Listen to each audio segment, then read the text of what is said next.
ಗ್ರಂಥಾಂತರಂಗದಲ್ಲಿ doctor KS. Narayanachar ಇವರು ಬರೆದ ಮಹಾಭಾರತ ರೋಚಕ ಕಥಾಮಾಲಿಕೆ 1 ಶ್ರೀ ಮಹಾಭಾರತ ಪಾತ್ರಪ್ರಪಂಚ ಹೊಸ ಸೇರ್ಪಡೆಗಳೊಂದಿಗೆ. ಅಧ್ಯಾಯ 15 ಶಕುನಿ ಹಾಗೂ ಶಲ್ಯ. ಮಹಾಭಾರತದ ಶಕುನಿ ಗಾಂಧಾರಿಯರು ರಾಮಾಯಣದ ಕೈಕೇಯಿ ಮಂಥರೆಯರಂತೆ 2 ಕಥೆಗಳು ಅಡ್ಡದಾರಿ ಹಿಡಿಯುವಂತೆ ತಿರುವುಗಳಲ್ಲಿ ಕಾಣಿಸಿಕೊಂಡು ಒಂದೇ ಗಾಂಧಾರ ದೇಶದಿಂದ ಬಂದವರು. ಇದು ಕೇವಲ ಆಕಸ್ಮಿಕ ಎನ್ನಿಸಿದರೂ ಇತಿಹಾಸದ ದೃಷ್ಟಿಯಿಂದ ಇಲ್ಲಿ ಏನೋ ವಿಶೇಷವಿರಬೇಕೆನಿಸುವುದು ಸಹಜ. 2 ಕಥೆಗಳ ಅನರ್ಥ ಪರಂಪರೆಗೆ ಈ ವ್ಯಕ್ತಿಗಳು ಮೂಲವಾದಂತೆ ಭಾರತೀಯ ಇತಿಹಾಸದ ಅನರ್ಥ ಪರಂಪರೆಗೆ ಆ ದೇಶದ ಮೂಲಕವೇ ಭಾರತಕ್ಕೆ ಬಂದವರೆಂಬುದನ್ನು ನೆನೆಸಿದರೆ ಒಂದೊಂದು ಭೂಖಂಡದ ಜನರು ಹುಟ್ಟುಗುಣ ಇದಕ್ಕೆ ಕಾರಣವಿದ್ದೀತೇ ಹೇಗೆ ಎಂಬ ಶಂಕೆ ಬರುತ್ತದೆ. ಈಗಿನ ಭಾರತದ ವಾಯುವ್ಯ ದಿಕ್ಕಿನತ್ತ ಇರುವ ಪ್ರಾಂತ ಅಂದು ಗಾಂಧಾರ, ಆಮೇಲೆ ಅದು ಕಾಂಧಾರ, ಕಾಬೂಲು, ಕಂದಹಾರ, ಆ ಪ್ರಾಂತವೇ ಅಫಘಾನಿಸ್ತಾನವೆನಿಸಿತು. ಉಪನಿಷತ್ತಿನಲ್ಲಿ ಅಲ್ಲಲ್ಲಿ ಬರುವ ಗಾಂಧಾರ ಪ್ರಸ್ತಾವನೆಗಳು ಆ ದೇಶದ ಬಗೆಗೆ ಒಳ್ಳೆಯ ಚಿತ್ರ ಮೂಡಿಸುವುದಿಲ್ಲ. ತತ್ವಮಸಿಯಂತಹ ಗಹನ ವೇದಾಂತ ವಿಚಾರವನ್ನು ಬೋಧಿಸುವ ಛಾಂದೋಗ್ಯ ಉಪನಿಷತ್ತು ಇದು ಪ್ರಸಿದ್ಧ, ನಿಮಗೆ ಗೊತ್ತಿಲ್ಲವೇ ಎಂದು ಕೇಳುವಂತೆ ಗಾಂಧಾರವನ್ನು ಕಳ್ಳಕಾಕರ, ತಲೆಹೊಡಕರ, ತರೋಡೆಕೋರರ ದೇಶವೆಂಬುದನ್ನು ಚಿತ್ರಿಸಿ ಪ್ರಯಾಣಿಕರನ್ನು ಕಣ್ಣು ಕಟ್ಟಿ ದಾರಿ ತಪ್ಪಿಸಿ ಅವರ ಸರ್ವಸ್ವಾಪಹಾರ ಮಾಡುವುದರಿಂದ ತುಂಬಿದ್ದ ದೇಶ ಎಂಬ ರೀತಿಯಲ್ಲಿ ತೋರಿಸುತ್ತದೆ. 6:14 ಶ್ಲೋಕ. ಒಳ್ಳೆಯವರು ಎಲ್ಲ ದೇಶ ಕಾಲಗಳಲ್ಲೂ ಉಂಟು ಎಂಬ ಅಪವಾದದ ಮಾತು ಬೇರೆ. ಮತಾಂಧತೆ ಇಲ್ಲದ ಕಾಲದಲ್ಲೇ ಆ ಮಾತಾದರೆ ಆಮೇಲೆ ಮತಾಂಧರೇ ತುಂಬಿ ಹೋದ ಕಾಲದ ಆ ಪ್ರಾಂತದ ಘೋರಿ ಘಸ್ನಿಯಂತಹ ಪುಂಡ ಲೂಟಿಕೋರರ ಕಾಲವನ್ನು ಕೇಳುವುದೇ ಬೇಡ ಅಲ್ಲವೇ? ಧೃತರಾಷ್ಟ್ರನ ಭಾವಮೈದುನನಾಗಿ ಮಹಾಭಾರತವನ್ನು ಪ್ರವೇಶಿಸುವ ಶಕುನಿ ತನ್ನ ಮನೆಹಾಳು ವಿದ್ಯೆ ಜೂಜಿನಿಂದ ಕೌರವ ಪಾಂಡವರಾರಿಗೂ ಒಳಿತು ಮಾಡಲಿಲ್ಲ. ಧೃತರಾಷ್ಟ್ರನ ಮದುವೆಯಾದೊಡನೆ ಹಸ್ತಿನಾವತಿಗೆ ಬಂದು ನೆಲೆಸಿದ ಶಕುನಿ ಇಲ್ಲೇ ಸತ್ತನೇ ಹೊರತು ಮತ್ತೆ ತನ್ನ ದೇಶಕ್ಕೆ ಮರಳಲಿಲ್ಲ. ಆ ದೇಶದ ಅಭಿಮಾನ ಅಷ್ಟು ಅವನಲ್ಲಿತ್ತೆಂದು ಅರ್ಥವೇ? ದುರ್ಯೋಧನನಿಗೆ ಸದಾ ದುರ್ಬೋಧನೆ ಮಾಡುತ್ತಾ ಮನೆ ಮುರುಕ ನೀತಿಯನ್ನೇ ಅವನ ತಲೆಯಲ್ಲಿ ತುಂಬುತ್ತಾ ಕುತಂತ್ರಗಳನ್ನೇ ಚಿಂತಿಸಿ ರೂಪಿಸುತ್ತಾ ಸನಾತನ ಭಾರತೀಯ ಮೌಲ್ಯಗಳಾದ ಸಹಕುಟುಂಬ ಜೀವನ, ತ್ಯಾಗ, ಸಮುಷ್ಟಿ ಜೀವನದ ಪವಿತ್ರತೆ, ಹಿರಿಯರಿಗೆ ಗೌರವ, ದೇವರು, ಧರ್ಮಗಳಲ್ಲಿ ಶ್ರದ್ಧೆ, ಸಂಯಮ, ಇಂದ್ರಿಯ ನಿಗ್ರಹಾದಿಗಳನ್ನು ಅಪಹಾಸ್ಯ ಮಾಡುತ್ತಾ ಅದರ ನಿರ್ಮೂಲನಕ್ಕೆ ಸದಾ ಯತ್ನಿಸುತ್ತಾ ಶಕುನಿಯು ನೆಟ್ಟಗೆ ಹೊರಟಿದ್ದ ಮಹಾಭಾರತದ ಕಥೆಯನ್ನು ಎಲ್ಲಿಂದಲೋ ಹೊಂಚು ಹಾಕಿ ದೂರದಿಂದ ಮದ್ದು ಸಿಡಿಸಿ ಟಾರ್ಪಿಡೋ ಮಾಡಿ ದಿಕ್ಕು ಕೆಡುವಂತೆ ಮಾಡಿ ತಾನು ಕೆಟ್ಟು ಅಪಖ್ಯಾತಿ ಹೊತ್ತವನು. ರಾಮಾಯಣದ ಮಂಥರೆಯ ಪಡಿಯಚ್ಚು ಇವನು. ವಂಶದ ಜ್ಯೇಷ್ಠಪುತ್ರನಿಗೆ ಯೌವ ರಾಜ್ಯಾಭಿಷೇಕ ಎಂಬ ಭಾರತೀಯ ಅವಿಭಕ್ತ ಕುಟುಂಬದ ಸನಾತನ ಪದ್ಧತಿಯನ್ನು ಮನು ಆಧರಿಸಿ ನಿರೂಪಿಸಿರುವುದನ್ನು ಶಕುನಿಯೂ ಮಂಥರೆಯೂ ಒಪ್ಪದಿದ್ದುದಕ್ಕೆ ಅವರ ದೇಶದ ಭಿನ್ನಾಚಾರವೇ ಕಾರಣ ಇದ್ದೀತು. ಮನವನ್ನೊಪ್ಪುವ ಇವರು ಮಾನವರಲ್ಲ ಎಂಬುದು ಹೀಗೆ ಶಾಸ್ತ್ರೀಯ ದೃಷ್ಟಿ.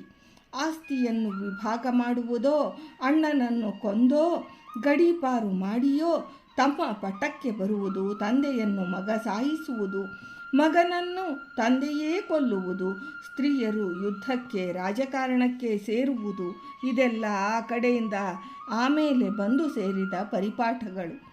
ಕೈಕೇಯಿ ದಶರಥನೊಡನೆ ದೇವಾಸುರ ಯುದ್ಧಕ್ಕೆ ಹೋಗಿದ್ದಳಷ್ಟೇ. ಕೌಸಲ್ಯ ಸುಮಿತ್ರಿಯರೋ ಮಹಾಭಾರತದ ಕುಂತಿ ದ್ರೌಪದಿಯರೋ ಹಾಗೆ ಹೋಗಲಿಲ್ಲ ಎಂಬುದು ನೆನಪಿರಲಿ. ರಾಜ್ಯಕ್ಕೆ ಕೊಲೆ, ಒಳಸಂಚು, ಸ್ವಾರ್ಥ ಸಾಧನೆಗಾಗಿ ಏನೋ ಮಾಡಲೆಸಳುವುದು ಆ ದೇಶದ ರಾಜಕೀಯ ನೀತಿಯಾಗಿದ್ದು ಅವತ್ತಿನಿಂದ ಮೊಘಲರು ಘಸ್ನಿ, ಘೋರಿ, ತುಗಲಕರು ಮುಂತಾದವರು ಇದನ್ನು ಆಚರಿಸಿ ತೋರಿದರು. ಅವರು ಮುಸಲ್ಮಾನರಾಗದೆ ಹಿಂದೂಗಳೇ ಆಗಿದ್ದರೂ ಅವರ ರೀತಿ ಬಹುಮಟ್ಟಿಗೆ ಹಾಗೇ ಇರುತ್ತಿದ್ದರೆಂಬುದಕ್ಕೆ ರಾಮಾಯಣ ಮಹಾಭಾರತದ ಅವರ ಪೂರ್ವಜರ ನಡತೆ, ವಿಶೇಷವಾಗಿ ಶಕುನಿ, ಕಣಿಕರಂಥವರ ಸ್ಪಷ್ಟ ನಿರೂಪಿತ ನೀತಿಗಳಲ್ಲಿ ಪ್ರಮಾಣವಿದೆ. ಈ ದೃಷ್ಟಿಯಿಂದ ಶಕುನಿಯ ಪಾತ್ರ ಬಹುಮುಖ್ಯ.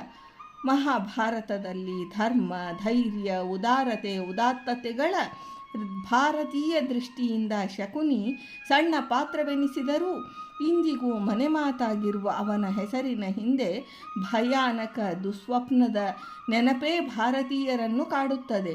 ಅಷ್ಟು ರೆಲೆವೆಂಟ್ ಪಾತ್ರ ಇಂದೂ ಅವನದು. ಜಗತ್ತಿನ 3 ಮಾಮಾಶ್ರೀಗಳಲ್ಲಿ ಮರೆಯಲಾಗದ ಇವನೇ ಅಗ್ರಗಣ್ಯ. ಇನ್ನುಳಿದ ಇಬ್ಬರು ರಾಮಾಯಣದ ಮಾರೀಚ, ರಾವಣನ ಮಾಮಾಶ್ರೀ, ಮತ್ತು ಶ್ರೀ ಭಾಗವತದ ಕಂಸ, ಶ್ರೀಕೃಷ್ಣನ ಮಾಮಾಶ್ರೀ. ಎಲ್ಲರ ರೀತಿಯ ಅಂತ್ಯವೂ ಬೋಧೆಯೂ ಒಂದೇ ಬಗೆಯದು. ಕಪಟಕ್ಕೆ ಇನ್ನೊಂದು ಹೆಸರು ಶಕುನಿ. ವ್ಯಾಸರು ಇವನನ್ನು ದುರ್ಯೋಧನನೆಂಬ ವಿಷವೃಕ್ಷದ ಕೊಂಬೆಯಂತಿದ್ದವನೆಂದು ವರ್ಣಿಸಿದ್ದಾರೆ. ದುರ್ಯೋಧನೋ ಮನ್ಯುಮಯೋ ಮಹಾದ್ರುಮಃ ಶಕುನಿಸ್ತ್ಯ ಶಾಖಾಃ. ಧೃತರಾಷ್ಟ್ರನೆಂಬ ದುಷ್ಟಬೇರು ಭದ್ರವಾಗಿದ್ದರಿಂದ ಈ ಕೊಂಬೆ ಹುಟ್ಟಿಕೊಂಡಿತು. ವ್ಯಾಸರೇ ಶಕುನಿಯನ್ನು ದ್ವಾಪರ ಪುರುಷನೆಂದು, ದುರ್ಯೋಧನನನ್ನು ಕಲಿಪುರುಷನೆಂದು ಬೇರೊಂದೆಡೆ ವರ್ಣಿಸಿದ್ದಾರೆ. ಯುಗ ಪುರುಷರು ಒಳ್ಳೆಯವರೇ ಇರಬೇಕೆಂದೇನಿಲ್ಲ. ಒಳ್ಳೆಯವನೋ ಕೆಟ್ಟವನೋ ಯಾರಾದರೂ ಸರಿ, ಒಂದು ಯುಗವನ್ನು ಮುಗಿಸಿ ಪ್ರಭಾವಶಾಲಿಯಾಗಿ ಒಂದು ಇಡೀ ಜನಾಂಗದ ಉಳುವಿಗೆ ಕಾರಣವಾದರೆ ಅವನೇ ಯುಗ ಪುರುಷ. ಮುಗಿಯುತ್ತಾ ಬಂದ ದ್ವಾಪರ ಯುಗಕ್ಕೆ ಶಕುನಿಯೂ, ಹೊಸದಾಗಿ ಆರಂಭವಾಗುವುದರಲ್ಲಿದ್ದ ಕಲಿಗೆ ದುರ್ಯೋಧನನೂ ಸಂಕೇತರಾಗಿ ಇಬ್ಬರೂ ಕೂಡಿ ಧರ್ಮಕ್ಕೆ ಮಸಿ ಬೆಳೆದು ಅಧರ್ಮಕ್ಕೆ ಕಿರೀಟ ತೊಡಿಸಲು ಪ್ರಯತ್ನಿಸಿ 100 ಹೋಗಿ 5 ಉಳಿದ ಕಥೆಯೇ ಶ್ರೀ ಮಹಾಭಾರತ. ಕಲಿ ಎಂದರೆ ವೈದಿಕ ಗಣನೆಯಲ್ಲಿ 1 ಅಂಕಿ, ದ್ವಾಪರ ಎಂದರೆ 2. ಈ ಯುಗಗಳಲ್ಲಿ ಧರ್ಮದೇವತೆ 1-2 ಕಾಲುಗಳ ಮೇಲೆಯೇ ನಿಂತಿರುತ್ತಾಳೆಂದು ಶ್ರೀ ಭಾಗವತ ಹೇಳುತ್ತದೆ. ಧರ್ಮ ಅಥವಾ ಕೃತ ಎಂದರೆ 4 ಪುರುಷಾರ್ಥಗಳು, 1-2 ಕೂಡಿ 4 ಕೆಡಿಸಿದ ಕಥೆಯೇ ಮಹಾಭಾರತ. ಕಾಮ ಲೋಭಗಳು 2 ಮತ್ಸರವೆಂಬುದನ್ನು ಕೂಡಿ ಧರ್ಮ ನಾಶಕ್ಕೆ ಯತ್ನಿಸಿದ ಕಥೆಯೇ ಮಹಾಭಾರತದ ಹೃದಯ. ಶಕುನಿ ಹೀಗೆ ಸಾಮಾನ್ಯನಾಗದೆ ದ್ವಾಪರ ಯುಗ ಪುರುಷನಾಗುವಷ್ಟು ಕೇವಲ ಜೂಜಿನಿಂದಲೇ 1 ಯುಗ ಮಾಡಿದ ಚಾರಿತ್ರಿಕ ಪುರುಷ. ಅದು ಅವನ ವೈಶಿಷ್ಟ್ಯ. ಗಾಂಧಾರಿಯ ಮದುವೆಯಾದೊಡನೆ ಹಸ್ತಿನಾವತಿಗೆ ಪ್ರಾಯ ಇವನು ಬಂದಿದ್ದ ಎಂದು ಕಾಣುತ್ತದೆ. ಇವನಿಗೆ ಆಹ್ವಾನ ಕೊಟ್ಟವರಾರು? ಭೀಷ್ಮ ಬ್ರಹ್ಮಚರ್ಯದ ಉಗ್ರ ಪ್ರತಿಜ್ಞೆ ಮಾಡಿ ರಾಜ್ಯದಲ್ಲಿ ಅನಾಸಕ್ತನಾದದ್ದು ಶಕುನಿಗೆ ತಿಳಿದಿತ್ತು. ವಿಚಿತ್ರ ವೀರ್ಯ ಸತ್ತಿದ್ದ. ವ್ಯಾಸರು ಅಡವಿಯಲ್ಲಿದ್ದರು. ಭಾವ ಮೈದ ಕುರುಡ ದೊರೆ ಸಿಂಹಾಸನದಲ್ಲಿದ್ದು ಅವನಿಗೆ ಯಾರ ರಕ್ಷೆಯೂ ಇಲ್ಲವೆಂದು ಭಾವಿಸಿ ಗಾಂಧಾರಿಯೇ ಕರೆತಂದಳೋ, ಧೃತರಾಷ್ಟ್ರನ್ನೇ ಕರೆದನೋ, ಶಕುನಿ ತಾನಾಗಿಯೇ ಬಂದನೋ ಹೇಳಬರುವಂತಿಲ್ಲ. ವ್ಯಾಸರು ಕೊಂಚ ಎಲ್ಲಾದರೂ ಸೂಚನೆ ಇತ್ತಿದ್ದರೆ ಚೆನ್ನಾಗಿರುತ್ತಿತ್ತು. ಅಂತೂ ಬಂದವನೇ ಇಲ್ಲಿ ತಳವೂರಿದ. ವಿದುರನಿಗೆ ಇದು ಸರಿ ಬರಲಿಲ್ಲ. ಶಕುನಿ ಸುಮ್ಮನೆ ಹಸ್ತಿನಾವತಿಯ ಪಿಂಡ ತಿನ್ನುತ್ತಾ ಕುಳಿತಿದ್ದವನಾಗಿದ್ದರೆ ಬೇರೆ ಮಾತಾಗಿರುತ್ತಿತ್ತು. ಅದು ಅವನ ಜಾಯಮಾನದಲ್ಲೇ ಇರಲಿಲ್ಲ.